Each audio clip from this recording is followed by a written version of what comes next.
त्रिपुरा में घटिया दवाओं की संख्या एक साल के भीतर लगभग दुगनी हो चुकी है और टोटल केसेस 43 तक पहुंच चुकी है। विधानसभा में प्रश्नकाल के दौरान मुख्यमंत्री ने कहा कि कई मामलों में लाइसेंस रद्द करने सहित कड़े कदम उठाए जा चुके हैं, जबकि बाकी मामलों में जांच चल रही है।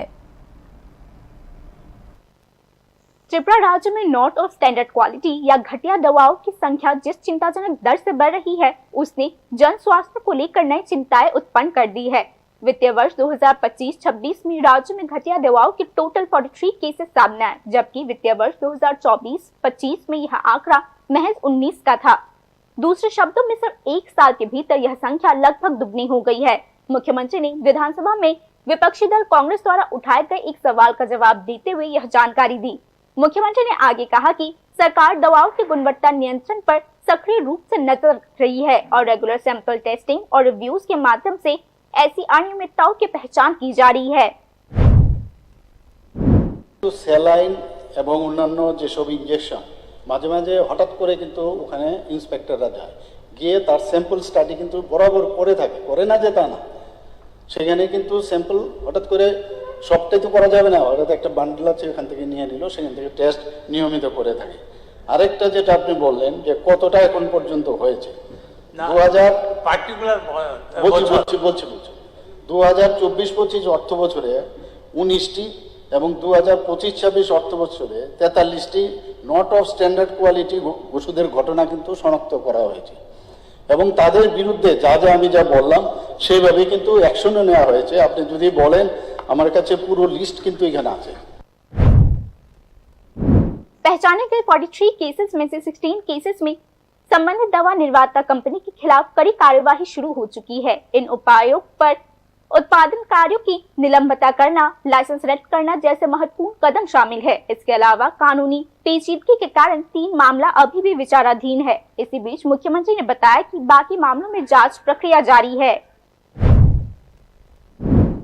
এটা তদারকি করার জন্য রাজ্য সরকার কি বন্দোবস্ত নিয়েছে? না না, এটা তো ন্যাচারালি ওরাও সেখানে সেইভাবে কাজ করে। ফর এক্সাম্পল আমার এখানে যদি আজকে ত্রিপুরাতে তো আমাদের এখানে কোনো ড্রাগস তৈরি হয় না, এখন আগে একবার শুরু হয়েছিল, কিন্তু ওখান থেকেও যদি আমাদেরকে বলা হয় যে আপনার এখানের ওষুধ যে এরকম আমরা স্পুরিয়াস পেয়েছি বা এই ধরনের নট অফ স্ট্যান্ডার্ড কোয়ালিটি, তাহলে আপনার যা যা নেওয়ার, তো এটা কিন্তু ভাইসা ভার্সা ওখানে ওনারাও করেন। কাজে আসে যে এইরকম ভাবে, কিন্তু যখন বলা হয় তারা করে, সেটা কিন্তু আর আসে না এখানে, সেই দিকে নজরদারি আছে, তো হবেই স্বাভাবিক। যখন তারা সেখানে দেখা যাবে যে না তাদের কোয়ালিটি আবার মেনটেন করছে, আবার যদি ওখান থেকে অ্যাপ্রুভ পায় তখন তারা পাঠাতে পারে, কিন্তু সেই দিকে আবার তাদের কোয়ালিটি টেস্ট করা হবে, যা নিয়ম অনুসারে সেই অনুসারে কিন্তু কাজটা করছে।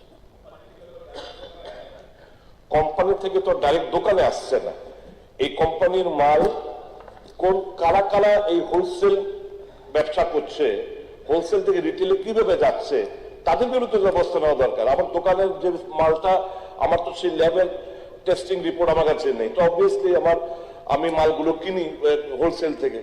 এখন ব্যবস্থা তো আমার দোকানের উপরে নিয়ে কোনো লাভ নেই।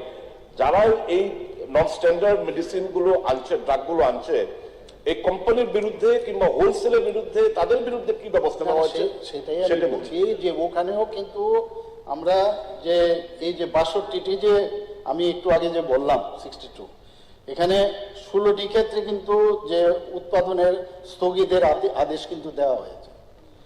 তাছাড়া একটি প্রস্তুতকারকের উৎপাদন লাইসেন্স বাতিলও করা হয়েছে।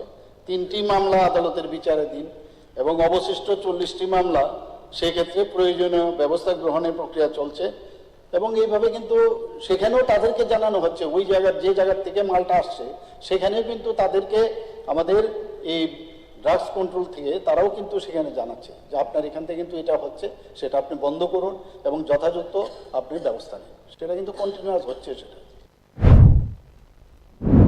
स्वास्थ्य विशेषज्ञों के अनुसार घटिया दवाओं का उपयोग करना मरीज के लिए गंभीर जोखिम पैदा करती है और स्वास्थ्य सेवा प्रणाली में जनता के विश्वास को कम करती है।